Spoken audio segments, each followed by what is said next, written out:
We're going to use this bar chart to work out how many males use the gym on Friday. So the first thing I need to look at is work out which of these bars is for males and which one's for females. Now, looking at my key over here on the right-hand side, males is the grayed bars.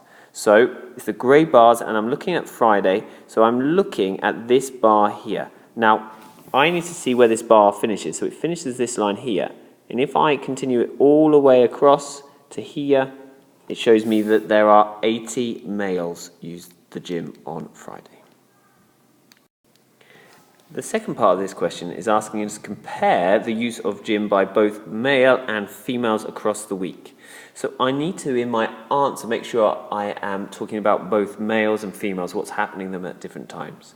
Now, it seems to me that Monday to Thursday, the females are using the gym more than the males. The dotted bars are higher than the grey bars. While at the weekend, if we include Friday at the weekend, it seems to be that males use it more than females. So I would write the following.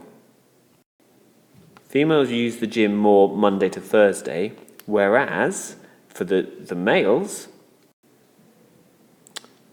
use the gym more Friday to Sunday.